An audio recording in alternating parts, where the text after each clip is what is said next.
We all know that interest rates are one of the most important reads for us as traders and investors. They can cause great crashes and possibly even good gains. But what track are we on post the cut last year? In today's video, we take a look at what AI is telling us about markets moving forward and what UBS's latest study has to show when it comes to narratives in markets.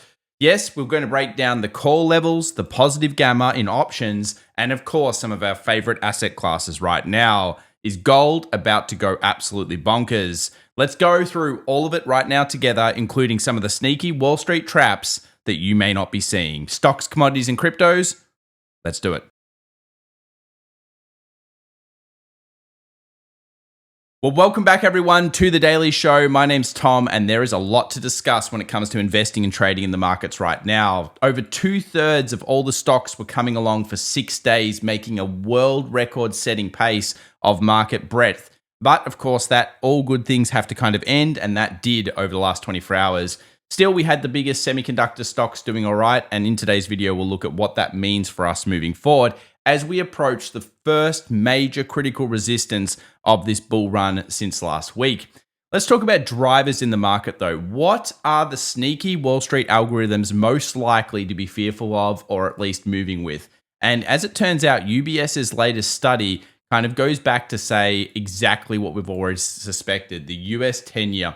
Remember, Warren Buffett once was getting asked what's his favorite indicator, and guess what he said? The 10Y. Now, why is this? Well, of course, it can't be controlled as much by the Federal Reserve. And in essence, the market sets the 10Y and sets kind of like a fear or greed narrative with it. As you can see, it was the one which algorithms were reacting mostly off. So whenever you hear the US 10Y or yields, you've always got to be paying attention. Most interesting was the AI narrative, which a lot of people have been worried about, was not the number one of the last 2 years during the bull cycle. Great stuff. Pause the video there if you want to have a little bit of a study of that one.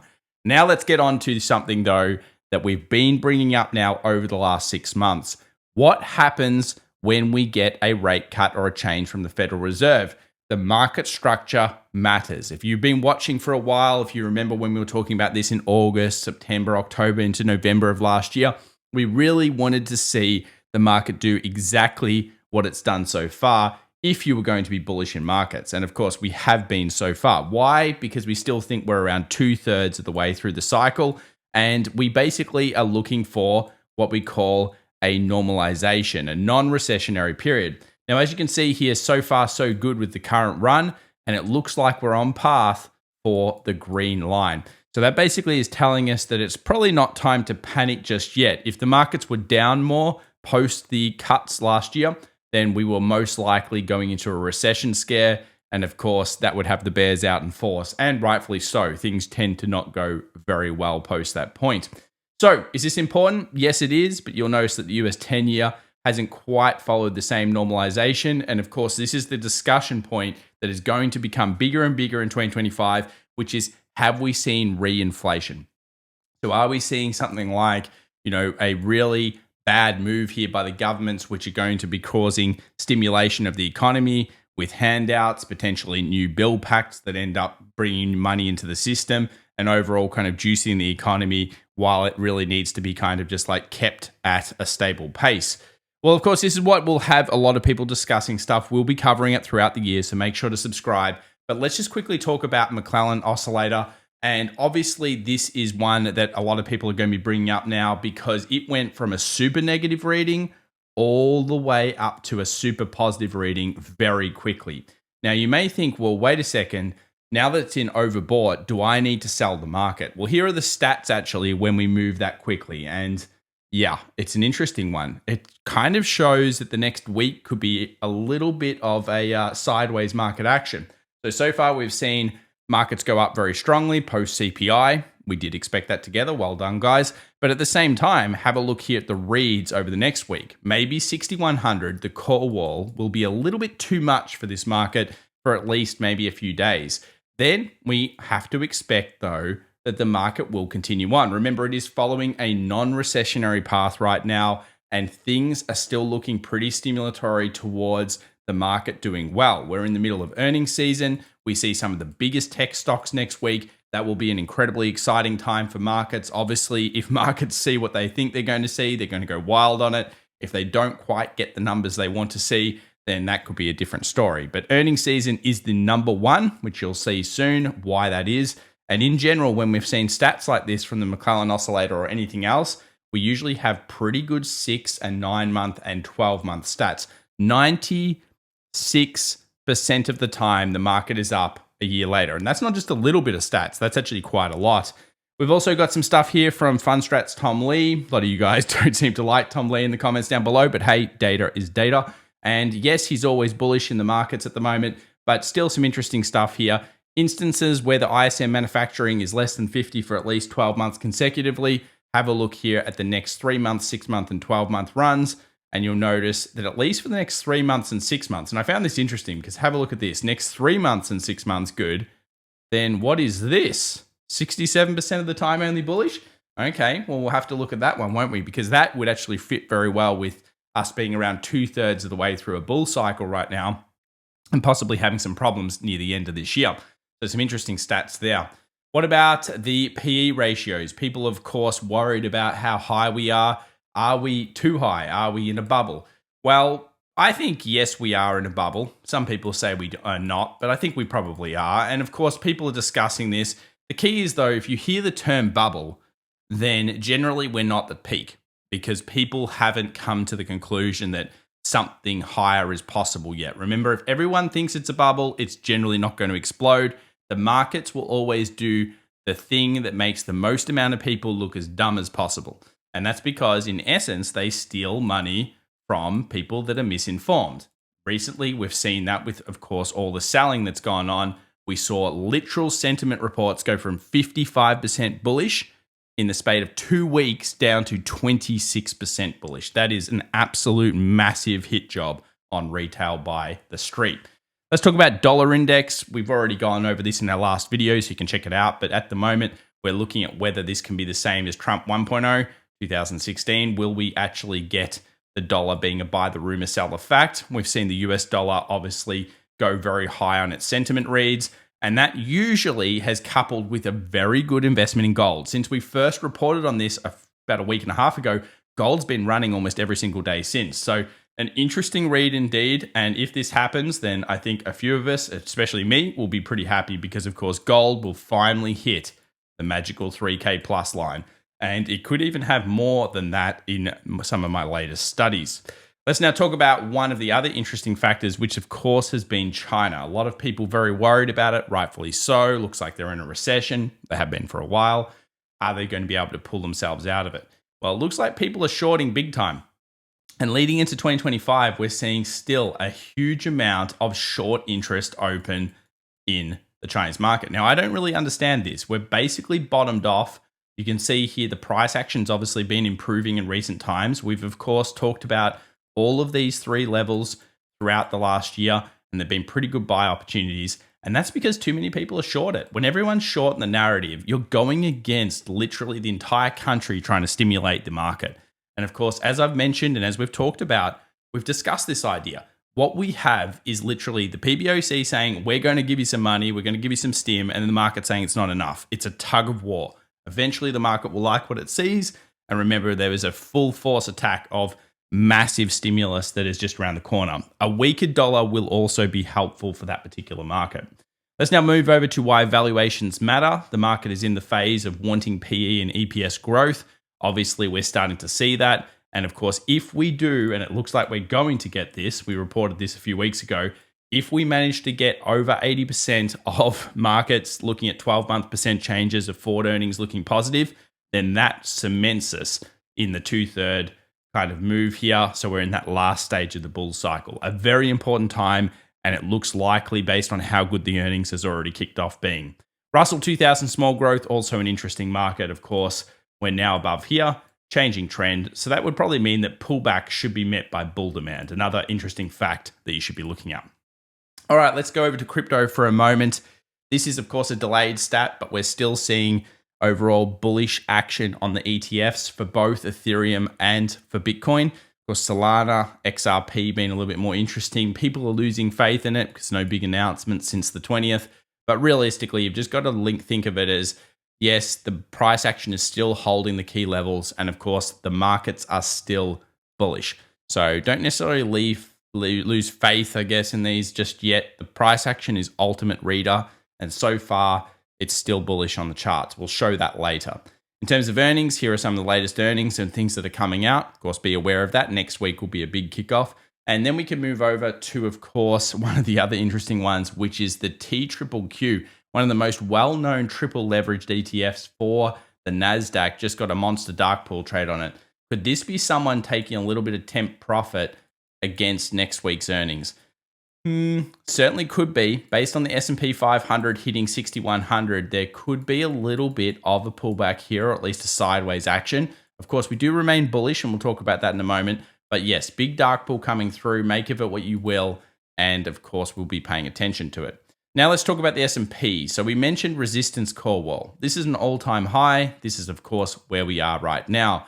Very aggressive run. One of the best breadth, well, the best breadth we've ever seen in terms of 2/3 moves of the market up over 6 days, and a break of the downward trend line. So basically, it's a pretty bullish looking market. But is it due for maybe a little bit of a sideways or down action before going up further? You'd have to think that's certainly a real possibility. We are in positive gamma, but as you'll see in a moment, we're still at that point of, massive call resistance, and maybe the street won't want to pay out on those levels. So is this the first time that we're seeing the possibility of significant weakness throughout this run from last week? I would say yes. We're starting to get into a period where you would usually expect consolidation. Here's the call wall level, 6,100. Let me just move that to 6,100. There we go. And you can see here that we have the options highs and lows today. But overall, the action has been strong. We've seen big candles. We've seen big pullbacks followed by huge rallies. And I think that's all got to be considered as positive for this market at this stage. Some people are going to instantly say, oh, it's going to be a double top. Some bring out some MACD or something else and then say it's a double top and it's the beginning of the end and all those things. Yeah, that's always preemptive. Let's always go with what is the market telling us so far. And at this stage, we have to believe that the market is trying to push higher based on even that 3-month run that we've seen in the past. Now let's take a look at the options. That's post rate cut. So obviously we've seen some very good strength in the market sectors. Let's now look at the 6,100 level, 60.80 to 6,100, huge amounts of calls. That goes through until the 24th and the 31st. And you can see if we do break 6,100, 61.80 to 62 is the next likely level. That's basically the next huge move that should basically go through. Now, in terms of put walls, we don't have too much information yet. 59.50 would be the main level where you'd find at least initial potential purchases. Buyers could be sitting around 59.50 if we do see a sell-off. And that's still a considerable sell-off for a lot of people. So something to be looking at if you are trying to buy the dip. So what about NVIDIA? Well, the $500 billion announcement, $100 billion obviously quickly, does benefit many companies. We saw ARM go absolutely wild, up like 16, 17%. We saw NVIDIA put in some good positive gamma work, working through 140 to 145. And of course, you can see here 148 now, the temp resistance, but still some massive stuff here in semis. And we continue to be bullish on the semiconductors. If we have a look at Tesla, it's kind of, stuck in the middle of nowhere land. Yes, it's positive gamma. It's possible to go to 450 for sure if you're a bull. 380 is where the buyers are. Maybe some temporary sitting at, I would say like 400 as well. But you'll notice this 350 comes up quite a lot when you're stacking and looking at the options. And that 330 to 350 level would be where I would prefer Tesla. I think that at the moment, it's kind of had its great run. It was certainly a buy the rumor. And I think it was kind of like a sell the fact before the inauguration. We saw it get close to 500. Everyone was going hyper. And yeah, the rest is history. We've kind of been thinking sideways to down for now, for that and for PLTR. Now let's talk about the leads in the markets. Are we seeing the bonds market do well? The answer is yes. It's doing very nicely for a bull market. So this is what we've looked at over the last 2 weeks to kind of tell us, okay, yep, probably the fear is out of the market. So far, it was absolutely correct. If you have a look here at high yield junk, that's made a new high post that level here on 15th of Jan. So that's, again, a positive sign. We're not seeing the junk bond market fall through. And of course, whether you're looking at regional banks or financials, all of these are doing really well as well. So this is good news for the market in general. And of course, a reason we believe why it is going up. Let's now take a look at the US dollar. This is a big linchpin. I think if the dollar does fall underneath 107 kind of 20, then it's going to be a big turning point for the dollar. And we've already seen signs of that. If you were looking at the euro, you would say that certainly as a scalar, as an algorithm, there is a chance here that people have already started to put significant bull bets on the dollar or the euro here against the dollar. And you'll notice that it's found resistance at this all important line here.